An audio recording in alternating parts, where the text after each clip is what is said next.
respectable chief guest, honorable president of the convention, highly qualified judges, affectionate teachers, and all my dear listeners, Assalamu alaikum wa rahmatullahi wa barakatuh.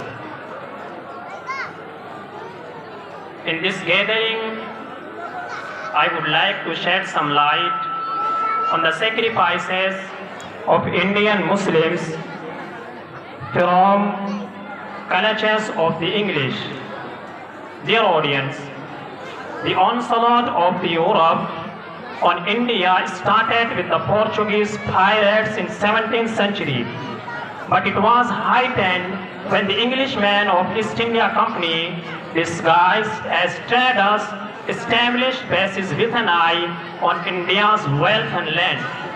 Shah Waliullah Muhaddis Dehlavi was the first person who apprehended the danger to chalk out a plan of a complete revolution. Shah Waliullah's various books reflect his thought and propound a complete framework. Shah Waliullah is the frontrunner of this field. Later, his sons and pupils forwarded his mission.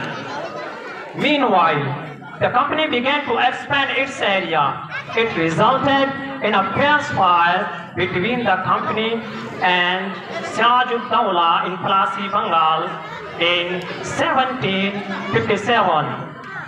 Siraj-ud-Dawla was defeated and the door was opened for British to occupy Bengal.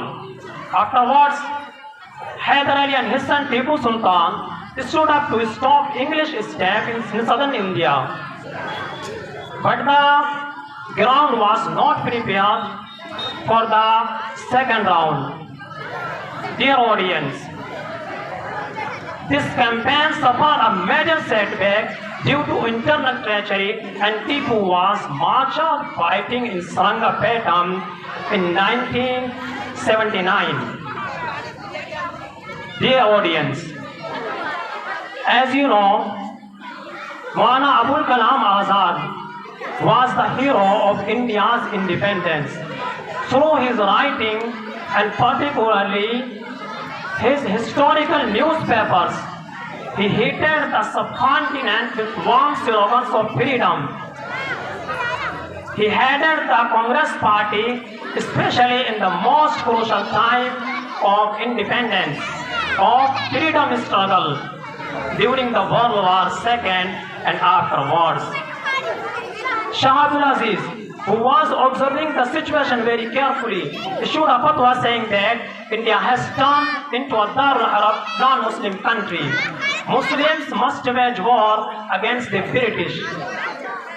But the ground was not prepared. So Sayyid Ahmad Shahid, Shah Abdul Aziz's disciple, stood up and with his companions migrated to Kandahar in Afghanistan in search of a land from where he came on a revolutionary movement.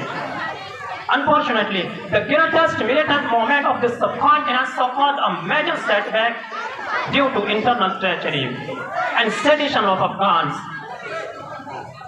Dear audience, the sparks of hate and anger against the English burst again in 1957.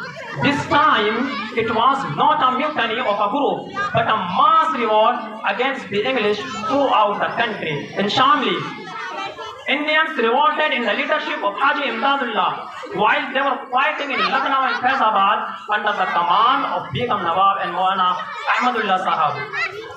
Meerut and Delhi were the centers where Indian army men were fighting for Sultan Bahadur Shah Zafar. These are all Muslims. Those fought for this country, for the sake of this country. Dear audience, it is tragic enough that Muslims are blamed that they are traitors, they are terrorists. And Muslim freedom fighters, instead of being paid homage, are removed from the school textbooks and history. While many in Hindu community think that Muslims have got their share in the form of Pakistan, but they forget that still India has